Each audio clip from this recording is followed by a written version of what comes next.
क्योंकि बात common sense की करें।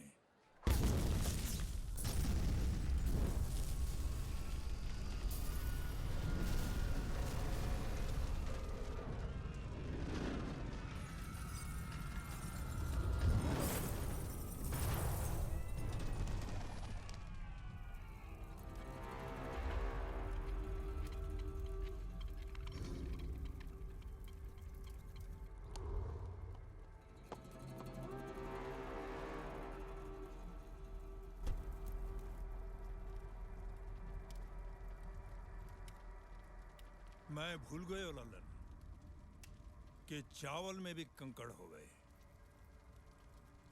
और तू तो दुष्यंत पटाखे की दुकान लगा ले, उसी में थारो कुछ फायदा हो।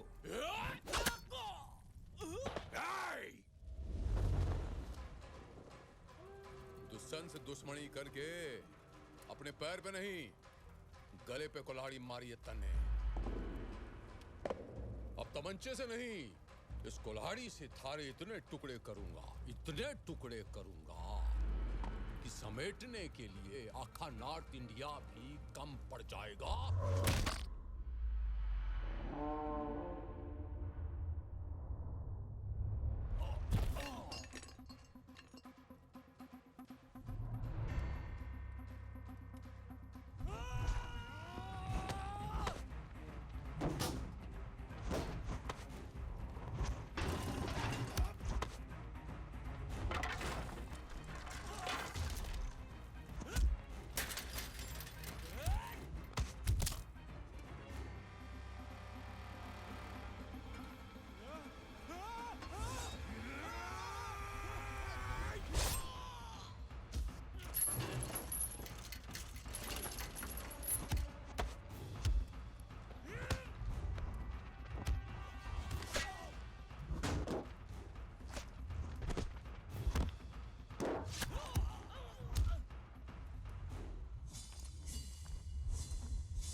मन ने क्यों बचाया छोरे?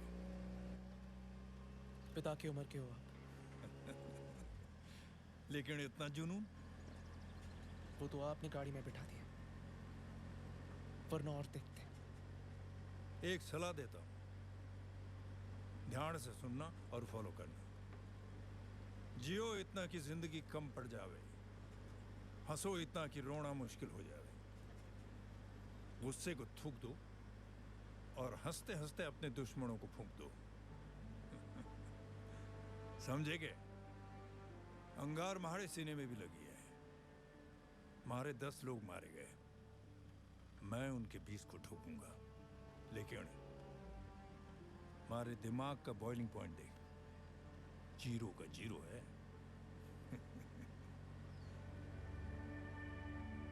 नाम भूलना चाहूंगा, कौन हूं, कहां से हूं, सब कुछ। फिर भी मैं जानना चाहूंगा। अब इतना भरोसा तो कर सके ना बिग बॉस पे? क्या बोलता बॉस? इस तरह बिग बॉस ने उस लावारिस को अपने दिल और दुनिया का वारिस बनाया और उस बेनाम लड़के को वो नाम दिया जो उसके ओहदे के बिल्कुल लायक था, बॉस।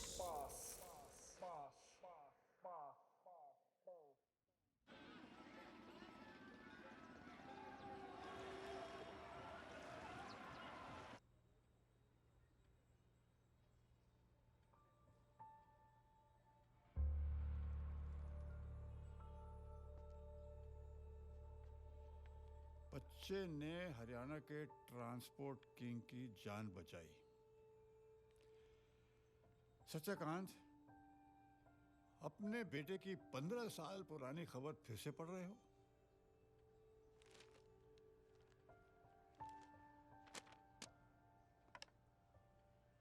तुम अच्छी तरह से जानते हो रघुनाथ, सूर्या ने किसी ट्रांसपोर्ट किंग की नहीं, एक गुंडे की जान बचाई है। और ऐसा घिनौना काम सिर्फ वो ही कर सकता है। सत्यकांत, वक्त गहरे से गहरा जख्म भर देता है। घाव तो वो भरते हैं जो शरीर पर लगे हों। इस घाव ने तो मेरी आत्मा पर चोट पहुंचाई है। सत्यकांत, जैसे शिव है वैसे वो भी तुम्हारा बेटा है। रिश्ते होने से रिश्ता नहीं बनता रघुनाथ, रिश्ते निभाने से रिश्ता बनता है। और मेरे लिए शिव ने वो रिश्ता निभाया है। मेरे शिव ने। सीधा और कितना संस्कारी है वो। मदद के लिए सबसे पहले अपना हाथ आगे करता है, पीठ पीछे भी कोई गलत काम नहीं करता। और आज के जमाने में भी बड़ों के पैर छूना कभी नहीं भूलता। जहां भी जाता है अपनी छाप छोड़ जाता है। वो तो है।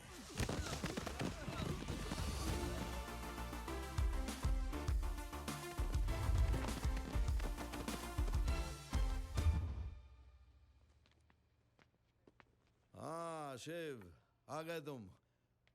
सुनो, कल दिल्ली जाना है मामा के पास। अपना सामान वामान सब तय कर लो।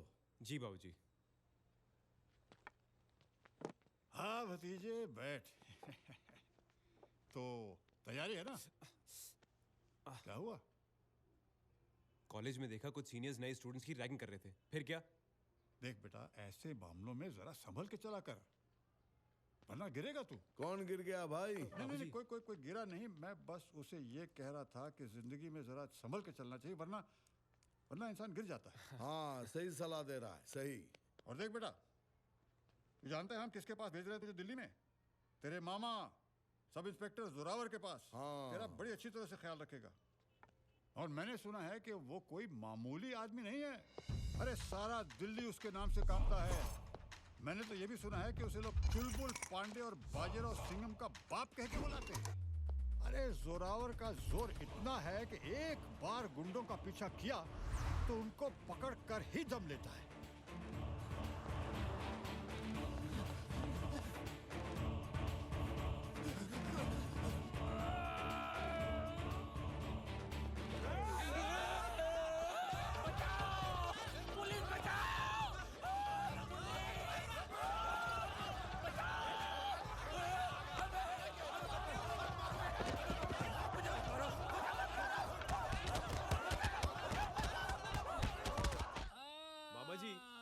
मैंने अपने सपने में भी नहीं सोचा था कि मैं दिल्ली आके आपको इस हालत में मिलूंगा। ये सब कैसे हुआ? अरे भांजे, वो 20 थे, मैं अकेला। मगर 20 को पीस पीस कर दिया। ये इंस्पेक्टर जोरावर है भांजे। अरे ये गुलाब को बदबू दे दे, सुअर को स्वाइन फ्लू दे दे और टकले को जू दे दे। सुनो, हाँ। झूठ तो ढंग से बोलो। शिव जी? सच तो ये है, कामिनी, ये कोई जाबाज ऑफिसर नहीं है कामिनी, और बहुत ही फट्टू इंस्पेक्टर है। कामिनी, क्या? कामिनी, कामिनी, calm down, calm down। अरे सड़क छाप गुंडों से मार खा के आए ये। आप मेरे पति के लाने के लायक भी नहीं हो, बल्कि मैं तो कहती हूँ इस वर्दी के लायक भी नहीं हो। आप इंस्पेक्टर। हाँ? क्या फेंक के मारी कम बकत मारी।